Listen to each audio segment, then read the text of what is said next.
Oke, langsung aja kita bedah ini ya. Hari ini kita nyelamin bahan menarik yang Anda bagikan soal suku bunga. Sumbernya ini kan slide presentasi. Nah, misi kita nih ya nyaring intisari paling penting buat Anda. Tapi dibikin gampang dicerna, nggak bikin pusing. Tetap. Jadi fokus kita emang ke sana. Ngertiin apa sih yang nentuin harga uang, terus apa aja bahan-bahan penyusun suku bunga yang Anda lihat di pasar itu, sama ya kekuatan-kekuatan besar apa aja yang ngaruh di belakangnya. Sip, kita mulai dari yang paling dasar dulu kali ya. Kenapa sih pinjem uang itu kok ada biayanya? Nah, bahan Anda ini nyebutin 4 alasan utama. Pertama, ada yang namanya kesempatan produksi. Gampangnya kalau lagi banyak peluang investasi bagus, ya kan? Permintaan dana naik, bunganya ya ikut naik. Betul. Terus yang kedua, ada preferensi waktu konsumsi. Ini soal pilihan orang mau nikmatin sekarang atau nabung buat nanti. Kalau orang lebih pengen sekarang, ya bunganya mesti lebih tinggi, biar ngerayu orang buat nunda konsumsi, buat nabung gitu. Tarik-menarik terus ini. Oke. Terus ya jelas ada resiko. Ya kan, makin gede kemungkinan si peminjam ini gagal bayar, ya makin tinggi juga bunga yang diminta buat kompensasi. Ini sih logis banget ya. Iya, betul. Logis. Dan yang terakhir, ini selalu relevan nih, inflasi. Jadi, kalau pemberi pinjaman dia ngira harga-harga bakal naik ke depan, ya dia minta bunga nominalnya lebih tinggi dong. Tujuannya, ya biar nilai real uangnya itu nggak kegerus pas dibalikin nanti. Nah, keempat faktor ini nih, ketemunya di pasar modal. Di sana, interaksi penawaran sama permintaan dana akhirnya nentuin tingkat suku bunga yang sebenarnya berlaku. Menarik ya gimana faktor-faktor ini ketemu di pasar. Terus slide Anda juga ngebedain nih antara suku bunga jangka pendek yang katanya gampang banget naik turun ya, ngikutin kondisi ekonomi harian gitu, sama suku bunga jangka panjang yang katanya lebih adem, lebih nyerminin ekspektasi inflasi buat ya waktu yang lebih lama ke depan. Betul sekali. Dan perbedaan perilaku ini penting loh. Nah ini nih, nyambung ke bagian yang menurut saya paling seru dari materi Anda.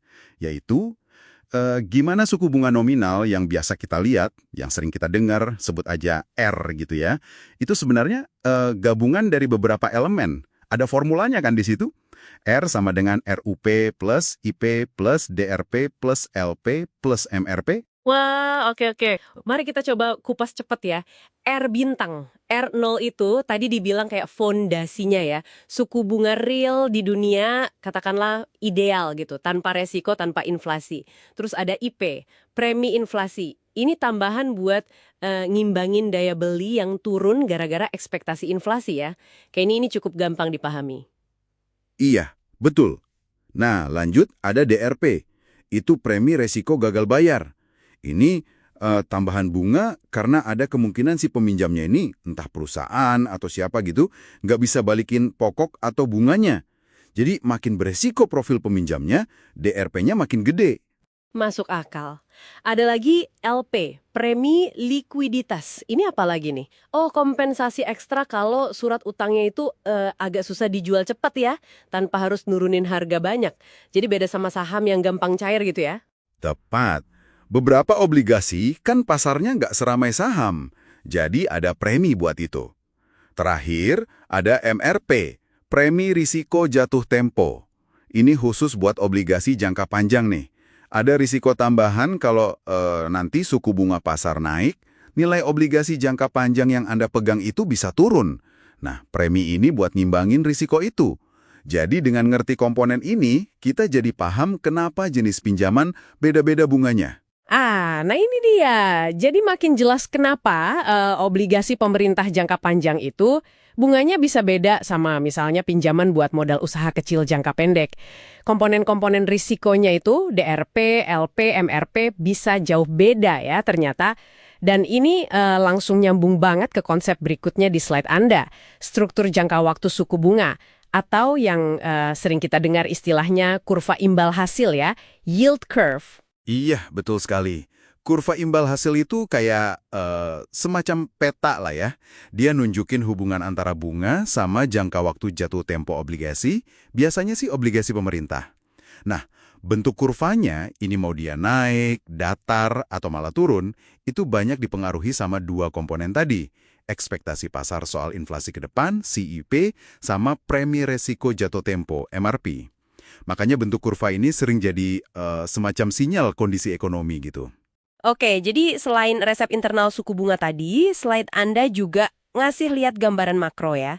Ada kekuatan besar lain yang ikut main. Salah satunya ya jelas kebijakan bank sentral, kayak The Fed di AS atau BI di sini. Mereka kan bisa ngatur jumlah uang beredar, nah itu ngaruh ke suku bunga jangka pendek. Betul. Terus ada juga kondisi anggaran pemerintah, defisit atau surplus. Kalau pemerintah lagi butuh banyak duit, pinjam sana-sini karena defisit, nah ini bisa dorong permintaan dana naik, bunga ikut naik. Faktor internasional juga penting. Arus modal keluar masuk negara, neraca dagang, itu bisa bikin suku bunga kita ikut keombang-ambing sama kondisi global. Dan yang terakhir, ya kondisi ekonomi secara umum, aktivitas bisnis. Pas lagi lesu, resesi gitu, biasanya kan permintaan kredit turun. Bank sentral juga mungkin turunin bunga buat ngasih stimulus.